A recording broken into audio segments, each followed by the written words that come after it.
Wizard studies में आप सभी लोगों का एक बार फिर से स्वागत है। भूगोल की श्रृंखला का जो अगला पार्ट हम आपके लिए लेकर आए हैं वो है सिंधु नदी प्रणाली। तो आज हम इसी के बारे में डिटेल से जानेंगे। सिंधु नदी प्रणाली और उसकी जो सहायक नदियां हैं उसके बारे में सारा कुछ डिटेल से जानेंगे। तो आइए देखते हैं।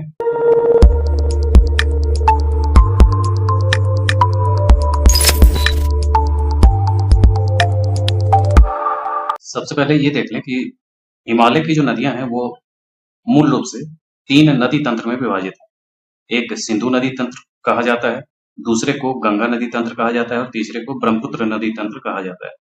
और इन तीनों को हम बारी-बारी से देखेंगे, जिसमें से आज का जो पहला सीरीज है नदियों वाला, उसमें हम देखेंगे सिंधु नदी तंत्र के बारे में। उसके बाद फिर अगले वीडियो में आपको गंगा नदी तंत्र की सारी नदियों, उसकी मेन गंगा नदी और उसकी सहायक नदियां जितनी भी हैं, उन सब के बारे में देखेंगे। फिर उसके अगले में ब्रह्मपुत्र नदी तंत्र और उसकी सारी नदियों को देखेंगे और फिर उससे आगे जब बढ़ेंगे तो प्रायद्वीपीय नदियों को देखेंगे और उसमें भी पूर्वी नदियां जो बंगाल की खाड़ी में अपना मुहाना बनाती हैं उसके बारे में पढ़ेंगे और फिर जो पश्चिमी हिस्से में यानी कि अरब सागर में जो मुहाना बनाती हैं उन नदियों के बारे में देखेंगे। तो मैप के माध्यम से ही उन सारी नदियों को हम डिटेल से जानेंगे। तो आज हम सिंधु नदी तंत्र को लेकर के आए हैं, इसलिए सबसे पहले सिंधु नदी का जो मेन लाइन आप समझ लीजिए, उसके बाद उसके जो सहायक नदियां हैं उनको हम दूसरे ये में देखेंगे कि अभी डार्क करके इसलिए दिखाया जा रहा है ताकि आप सिंधु नदी को पहले जान लें कि सिंधु नदी कौन सी है और रास्ता क्या है उसका। तो ये तिब्बत के क्षेत्र से निकलती है और इसी हिस्से से आप देख रहे हैं कि ये डार्क लाइन जो भी है, मोटी सी लाइन, यही सिंधु नदी है और यहाँ आकर के ये अरब सागर में गिर जाती है।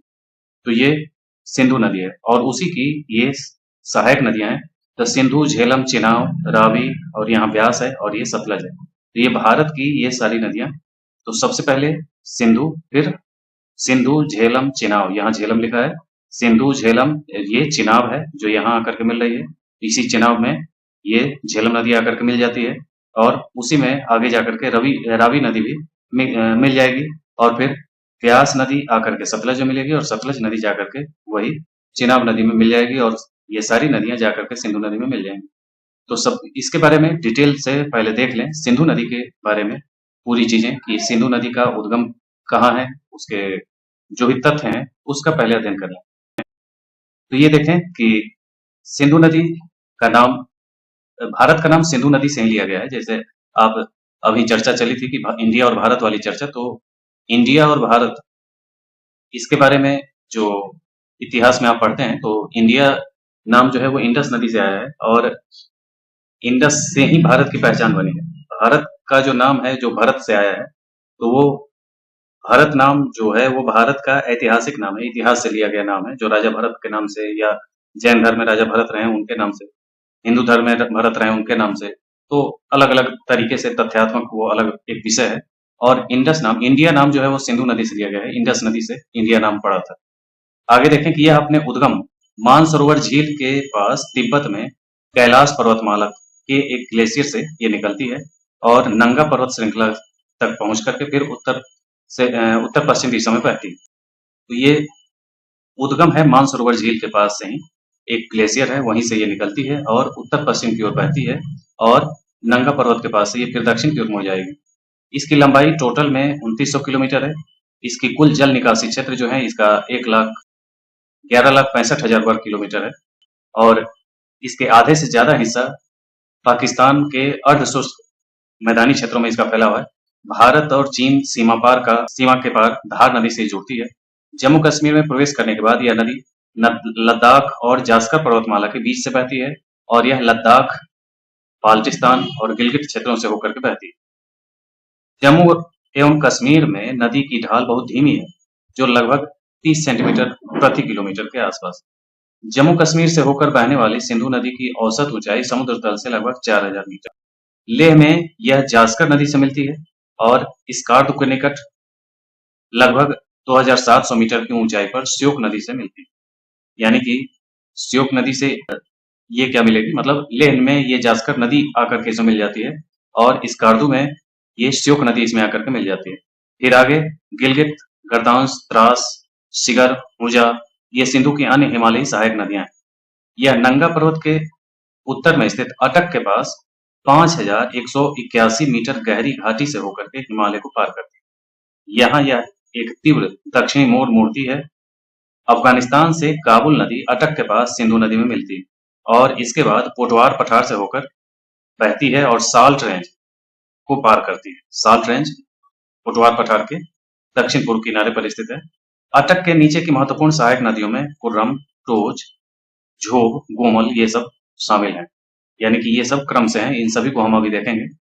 मिथनकोट के ठीक ऊपर सिंधु नदी, पंचनद यानी 5 पूर्वी सहायक नदियां झेलम, चेनाब, रावी, ब्यास और सतलज के का संचित जल प्राप्त करती है। यह नदी एक विशाल डेल्टा बनाती है जो कराची के दक्षिण में अरब सागर में गिरती है। तो अब ये था सिंधु नदी के बारे में। अब उसको देखें, यहाँ जो मेन हिस्सा है आपको जो समझना है वो यही है कि सिंधु नदी के बारे में सारी चीजें। अब देखें कि सिंधु नदी को पहले आप डार्क कर लें तो सिंधु नदी इस तरीके से यहाँ से निकल रही है और यहाँ से बहते हुए यहाँ से होते और इस तरीके से आगे बढ़ते हुए सिंधु नदी अरब सागर में आकर के अपना मुहाना बनाएगी। ये है अरब सागर।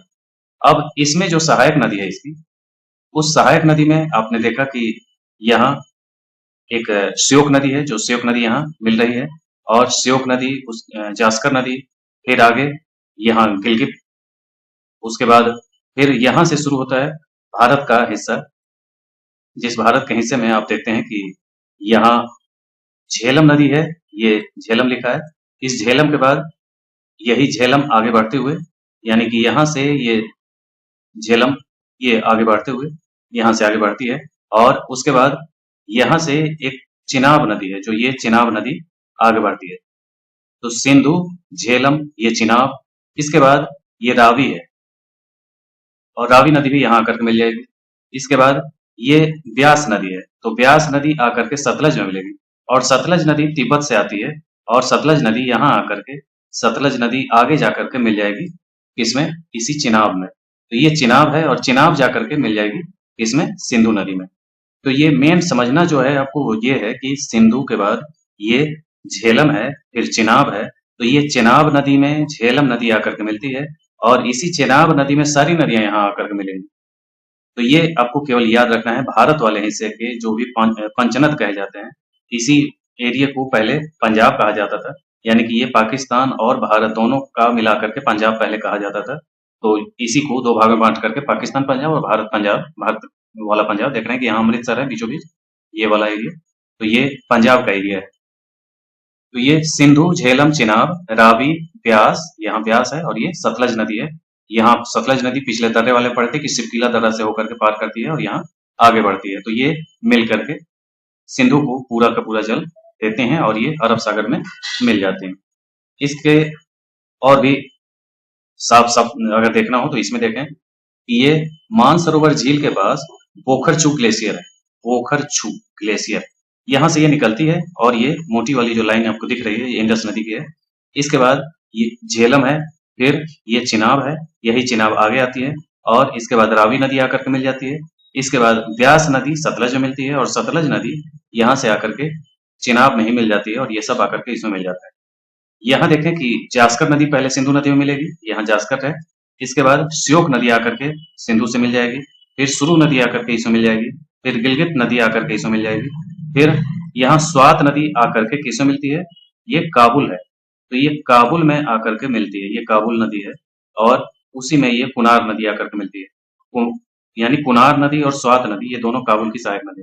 फिर कुर्रम नदी है ये, इसके बाद तोची है ये, इसके बाद कोमल नदी है और ये जोग नदी है। तो ये जोग नदी में ही कोमल नदी आकर के मिल जाती है। तो इस तरीके से ये सारी नदियां हैं, इनको क्रम से आपको याद रखना है। और ये दक्षिण की तरफ से सोहन नदी आकर के मिल रही है।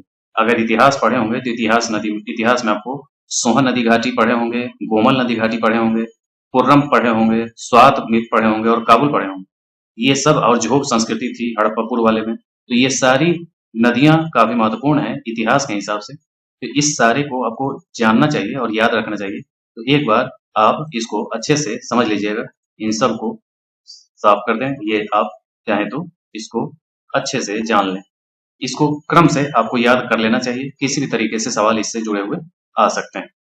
इसके बाद आगे बढ़ते हैं। सिंधु के बाद झेलम नदी है। झेलम के पॉइंट्स देख लें तो झेलम का उद्गम कश्मीर घाटी के दक्षिण पूर्वी भाग में वेरीनाग नामक स्थान पर स्थित एक झरने से होती है। यह नदी उत्तर की ओर वुलर झील कश्मीर घाटी में बहती है और वुलर झील से यह दक्षिण की ओर मार्ग बदल लेती है। बारामूला में यह नदी पहाड़ियों में एक घाटी में प्रवेश करती है। यह नदी बारामूला के नीचे पीर पंजाल श्रेणी के माध्यम से खड़ी किनार वाली संकीर्ण घाटी बनाती है। मुजफ्फराबाद में यह नदी दक्षिण की ओर तीव्र मोड़ लाती है। 170 किलोमीटर तक भारत पाकिस्तान सीमा बनाती है और मीरपुर के पास पोटवार पठार पर निकलती है। साल्ट रेंज की पहाड़ियों से होकर बहने के बाद यह नदी झेलम नदी के झेलम शहर के पास मैदानों में विलीन हो जाती है। एक सीमित स्थान से निकलकर एक विस्तृत खुले क्षेत्र में उभर आती है। यानी कि ये अगर आप नदियों के अपरदन से बनने वाले स्थल रूप पढ़े होंगे तो उसमें आपको मिलेगा कि भाबर क्षेत्र।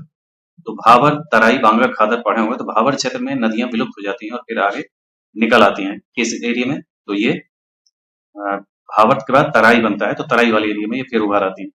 तो वहीं पे ये विलीन होकर के फिर वह वापस निकल आती है। इसके बाद त्रिम्बू में चिनाब नदी में मिलती है।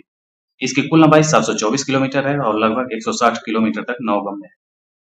इसके बाद चिनाब नदी है, तो चिनाब नदी जास्कर पर्वतमाला के लाहौल स्पीति भाग के बारालाचाला दर्रे के पास निकलती है और दर्रे के विपरीत किनारे पर दो छोटी धाराएं चंद्रा और भागा इसके पास 4900 मीटर की ऊंचाई पर इसका उद्गम स्थल बनता है। इसकी संयुक्त धारा चंद्रभागा पीर पंजाल पर्वतमाला के समानांतर पांगी घाटी से होकर उत्तर पश्चिम दिशा में बहती है। किश्तवाड़ के निकट यह गहरी खाई बनाती है और चेनाब पर परियोजनाओं की बात करें तो यहाँ पे सलाल परियोजना, बगलीहार परियोजना और दुल्हस्ती परियोजनाएं इसमें बनी हुई है। यह जम्मू कश्मीर में अखनूर के निकट मैदानी क्षेत्र में प्रवेश करती है। यहाँ से यह पाकिस्तान पंजाब के मैदान की ओर होकर पंचनद में पहुंचती है और यहाँ झेलम और रावी नदियां का पानी प्राप्त करने के बाद यह सतलज नदी में मिल जाती है। तो ये चिनाब नदी थी। इसके बाद रावी नदी का देखें तो रावी नदी का उद्गम हिमाचल प्रदेश में रोहतांग दर्रे के पास कुल्लू के पहाड़ियों में होती है। यह नदी पीर पंजाल धौलाधार पर्वतमाला के बीच के क्षेत्र को जल प्रदान करती है। चंबा को पार करने के बाद यह नदी दक्षिण पश्चिम दिशा मुड़ जाती है और धौलाधार श्रेणी में एक गहरी खाई बना लेती है। यह माधोपुर के पास पंजाब के मैदान में प्रवेश करती है और बाद में अमृतसर के नीचे पाकिस्तान में प्रवेश करती है। इस पर स्थित परियोजनाओं में रंजीत सागर, चेमरा और पैरासिउल परियोजनाएं हैं। पाकिस्तान पंजाब में रंगपुर से थोड़ा ऊपर चिनाब नदी में ये मिल जाती है। इसके बाद व्यास नदी का देखें तो व्यास नदी का उद्गम रोहतांग दर्रे के निकट समुद्र तल से 4062 मीटर की ऊंचाई पर पीर पंजाल पर्वतमाला के दक्षिणी छोर पर रावी का उद्गम है। रावी का उद्गम के निकट इसका उद्गम है और यह धौलाधार श्रेणी को पार करती है और दक्षिण पश्चिम दिशा में बहती है और पंजाब में हरिके बैराज भी बना हुआ है, हरिके नामक स्थान पर सतलज नदी में मिलती है। तो जहाँ पे ये सतलज और व्यास का संगम है, यहीं पे हरिके बैराज बनाया गया था और उसी हरिके बैराज से इंदिरा गांधी नहर निकाला गया था। अगर आपको याद हो तो राजस्थान वाले एरिया में इंदिरा गांधी नहर है। तो यह तुलनात्मक रूप से छोटी नदी है और लगभग 460 किलोमीटर लंबी है और पूरी तरह भारतीय क्षेत्र में स्थित है। तो ये था आपका व्यास नदी। तो सिंधु, झेलम, चिनाब, रावी, व्यास, सतलज, तो ये था। इसके बाद सतलज नदी में देखें तो सतलज नदी पश्चिमी तिब्बत में मानसरोवर के पास राकस झील से 4570 मीटर की ऊंचाई पर सिंधु नदी के उद्गम से 80 किलोमीटर दूरी से निकलती है। सिंधु नदी की तरह यह तिब्बत हिमाचल प्रदेश की सीमा पर सिपकीला तक उत्तर पश्चिम दिशा में बहती है। यह महान हिमालय और अन्य हिमालय पर्वतमाला को भेदते हुए गहरी खाइयों का निर्माण करती है। पंजाब के मैदान में प्रवेश करने से पहले यह नदी नैना देवी धार में एक घाटी बनाती है जहां प्रसिद्ध भाखड़ा बांध का निर्माण किया गया है। रूपनगर रोपड़ में मैदान में प्रवेश करने के बाद यह पश्चिम की ओर मुड़ जाती है और हरिके में व्यास नदी से मिलती है। फिरोजपुर के निकट फजिल्का में यह लगभग 120 किलोमीटर तक भारत पाकिस्तान के बीच सीमा बनाती है। फजिल्का काफी फेमस जगह है फिरोजपुर के निकट। यह अपनी आगे की यात्रा के दौरान यह रावी, चिनाब, झेलम नदियों की संयुक्त जल निकासी को प्राप्त करती है और यह मिथनकोट के कुछ किलोमीटर ऊपर सिंधु नदी में मिल जाती है। इसकी कुल लंबाई 1450 किलोमीटर है और यह 1050 किलोमीटर भारतीय क्षेत्र में बहती है। इस पर परियोजनाएं भाखड़ा परियोजना है और नेप्था झाकड़ी परियोजना है। तो ये मिथनकोट के पास आप इसमें देख लें तो यहाँ ये है मिथनकोट का एरिया जहाँ पे ये सब आकर के मिल जाते हैं। तो यही सतलज व्यास ये दोनों का संगम यहाँ होता है यहाँ पे और यहीं से इंदिरा गांधी नहर इस तरीके से बहते हुए आगे बढ़ती है। तो ये हरिके बैराज बनाया गया था। फिर इसके बाद एक नदी एक बार फिर से इसे देख लें कि ये सिंधु है। सिंधु में सबसे पहले लेह नदी आकर के मिलेगी, फिर सुरु नदी, फिर श्योक नदी, फिर गिलगित। तो ये कौन सा दाहिने से कौन सी बाएं से नदी आकर के मिल रही है, ये आपको याद रखना चाहिए। सोहन नदी यहाँ बाएं से आकर के मिल रही है और दाहिनी तरफ से आप स्वात नदी जो है ये काबुल नदी की सहायक नदी है, और कुनार नदी भी काबुल की सहायक है, ये याद रखिएगा। काबुल जो है वो सिंधु की सहायक है और कुर्रम जो है वो सिंधु की सहायक है। तोची जो है ये सिंधु की सहायक है और जोग नदी जो है ये सिंधु की सहायक है। तो यहाँ चार नदियां जो है ये चारों नदियां सिंधु की सहायक हैं। ये आपको याद रखना है कि काबुल नदी इसकी सहायक है, फिर कुर्रम, फिर तोची और ये झोग। बाकी सब जो है जैसे स्वात नदी है ये काबुल की सहायक है, कुनार नदी काबुल की सहायक है और यहाँ गोमल नदी जो है ये झोग की सहायक है। तो एग्जाम में जो पूछे जाते हैं वो सीधे सीधे अगर सिंधु की सहायक कह दिया जाए तो आप गलत हो जाएंगे, और कुनार अगर कह दिया जाए कि सिंधु की सहायक है तब भी आप गलत हो जाएंगे, क्योंकि ये दोनों काबुल की सहायक नदियां हैं। तो इस तरीके से आपको नाम याद रखना चाहिए। आगे देखें कि सिंधु की इनडायरेक्ट रूप से सहायक सभी हैं, ये जितने हैं वो इनडायरेक्ट रूप से सहायक जरूर है, लेकिन सीधे सीधे सहायक नदियों में आप बात करें तो ये दाहिने तरफ से पाकिस्तान वाले एरिया में ये चार नदियां ही मेन सहायक हैं। और सोहन नदी सीधे सीधे सहायक नदी है, गिलगित नदी सीधे सहायक है, श्योक नदी सहायक है, जास्कर और सुरु सहायक। इसके बाद यहाँ झेलम, और झेलम जो है वो चिनाब की सहायक है, और चिनाब की ही सारी सहायक नदियां हैं, और चिनाब जो है वो सिंधु की सहायक नदी। तो चिनाब नदी में ही झेलम आकर के मिल रही है, चिनाब नदी में ही रावी आकर के मिल रही है, और ब्यास जो है ये सतलज की सहायक है, और सतलज जो है वो चिनाब की सहायक। इस तरीके से आपको याद रखना चाहिए। फिर से बता दें, ये चेनाब नदी है, चेनाब मेन नदी है, इसी चेनाब में झेलम नदी आकर के मिल रही है, इसी चेनाब में फिर रावी आकर के मिलती है उसके बाद, और ब्यास नदी सतलज की सहायक है और सतलज नदी चेनाब की सहायक है। इस तरीके से ये पूरा जो नदियों का ये पूरा सिस्टम है ये आपको इसी तरीके से याद रखना चाहिए। इन सभी का जो उद्गम और ये सारी चीजें हैं इसको हमने एक ग्राफ में एक ये में बना दिया है एक ही जगह, कौन कौन सी किसकी सहायक है। तो ये आपको इस तरीके से सारे के सारे आप स्क्रीनशॉट लेकर के इसको याद रख सकते हैं। तो ये सिंधु झेलम चेनाब रावी ब्यास सतलज से जुड़े हुए सारे पॉइंट्स हैं, जिसको आप कौन कौन सी परियोजनाएं किस नदी पर हैं ये आपके रखने वाली चीज है। तो ये सारी चीजें आप रख लीजिएगा, इसका स्क्रीनशॉट लेकर के या जैसे भी हो इसको याद करिए। सिंधु जल संधि की बात कर लें तो सिंधु ये काफी महत्वपूर्ण हिस्सा है। 1960 में भारत और पाकिस्तान के बीच विश्व बैंक के तत्वावधान में सिंधु जल बंटवारा संधि पर हस्ताक्षर किया गया था। पाकिस्तान को सिंधु झेलम और चिनाब नदियां दी गई हैं, यानी कि आप यहाँ देखें तो सिंधु ये है, सिंधु के बाद ये झेलम है और ये चिनाब है। तो ये तीन नदियों का ये जल जो है, यानी कि ये तीन नदियों का जल पाकिस्तान को मिलेगा और इन तीनों नदियों का जल भारत को मिलेगा। यानी कि रावी ब्यास और सतलज नदी का जल भारत को मिलेगा और सिंधु झेलम और चिनाब ये उत्तर वाली तीनों नदियों का जल पाकिस्तान को मिलेगा। आगे देखें तो भारत को रावी ब्यास और सतलज दिया जाएगा। भारत को पाकिस्तान को दी गई नदियों पर सीमित उपयोग की अनुमति है। पाकिस्तान को जो नदियां दी गई जैसे सिंधु झेलम और चिनाब उस पर उसका 20% जल इस्तेमाल कर सकता है भारत, और इस पर अधिक भंडारण नहीं करेगा। रन ऑफ द रिवर परियोजना के माध्यम से जल विद्युत उत्पादन कर सकता है।